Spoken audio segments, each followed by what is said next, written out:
Hey folks, your OS Reviews. You're watching our video first look and a quick review of the GameSir gamepad, also known as the GS3, and it sells on Amazon and from the company's website for about $40, which isn't the most inexpensive gaming controller we've seen. There are competitors like the iPega Bluetooth series, which are also designed for mobile devices like an Android or a tablet. We saw that a few months ago, but the GameSir one here is actually one of our favorite mobile controllers for several reasons. For one, it also has Bluetooth, so you can use it to connect to a phone or a tablet. It supports iOS and Windows as well as Android, so you can just play games on the go, but it also includes a standard 2.4G receiver. It plugs onto the USB port of any computer, so Mac and PC are both supported, and you can use this to play games on a computer as well.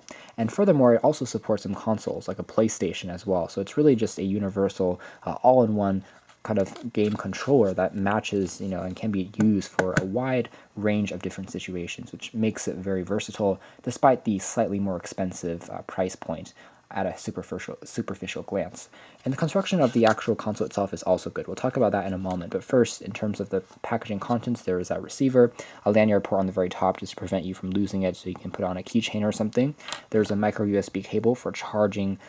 This is actually a pass-through cable. It's just for putting it onto a phone if your phone has OTG and can support direct plug-in. But there's also a standard micro USB cable for charging the gamepad itself. It takes about 2 hours to completely charge, and then you can operate it for around 8 hours of continuous usage. So battery life is decent and charging rates are pretty good. There's also an additional part that's included. There is a separate manual for this, but it's basically a control mount, which is kind of nifty. You can use this to pop this onto the actual controller unit and then snap on or attach a smartphone. It's a universal mount, so you can fit any phone on here pretty easily. The hinge is pretty strong, and there are rubber padding as well to prevent your phone from sliding out when you have it attached when you're doing some emulation games, which works pretty well as well. It takes up a bit of extra space, so be sure to include that when you are traveling. Otherwise, there's a warranty card, an instruction manual that is pretty well documented. There's a QR code that you can scan to learn more info. And the back also features a chart of devices that it supports, the battery time, charging rate, the battery capacity, as you can see here, is about 600 milliamp hours, and it weighs 189 grams. So it's not the lightest controller in the world, but it does feel pretty substantial and solid when you're using it. The Bluetooth version 4.0 has a connection range of around 10 meters or 33 feet, which is also pretty good. So you can sit from a table if you are playing and not have to worry about the controller or the connection fading.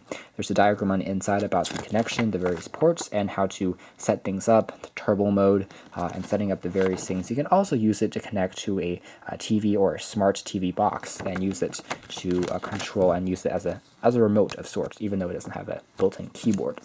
So setting everything off to the side and just taking a look at the design of the controller next, we can see that it's made out of a coarse plastic material, which doesn't attract too many fingerprints, and that is good to see.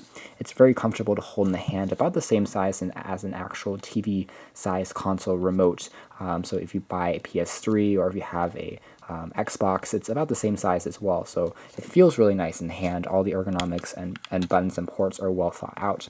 We have up, down, left, and right keys. We have the standard A, B, X, Y keys, and then you can see how they kind of light up as well when the buttons are pressed. You can tap on this for a few seconds to turn the Bluetooth mode on and then toggle back and forth again between the various modes.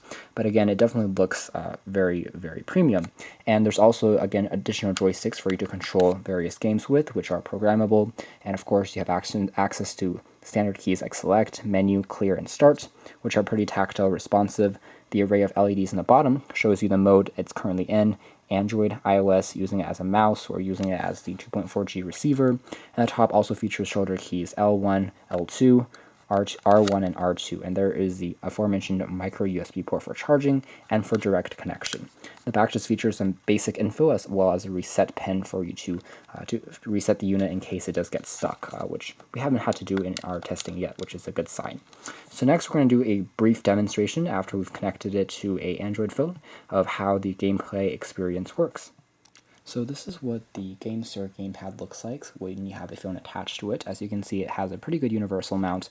The phone just rests comfortably up here. This is a universal grip that can be adjusted and then attaches onto the center point of the controller.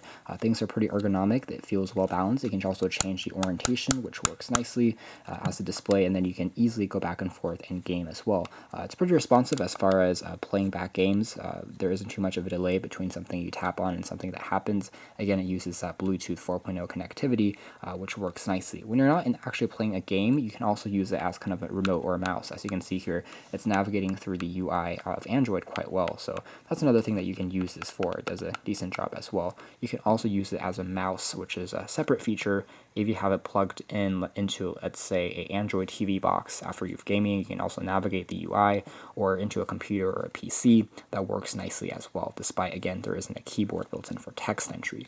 Overall, I would say that this works best for emulation-based games, so if you have things like Mario or older games, perhaps Pokemon, this is a good idea or good way for you to interact without having to touch the screen, and it seems to, again, do a nice job. Obviously, it also works flawlessly on the regular consoles, like, again, the PS3. It also works nicely with a computer with that built-in 2.4G receiver if you do want to use some quick gaming on a PC. So, again, those are all things that you can do with the GameSir gamepad.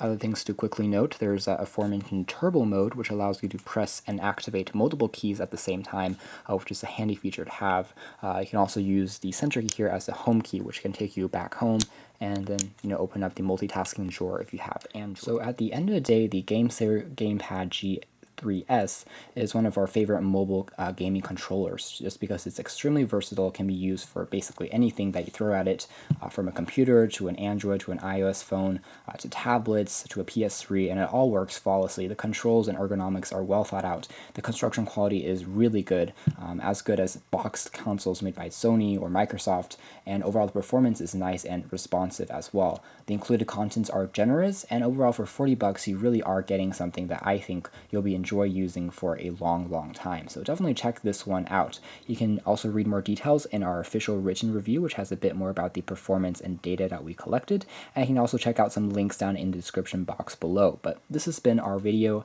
Thank you for watching here at OS Reviews. This has been the GameSir gamepad.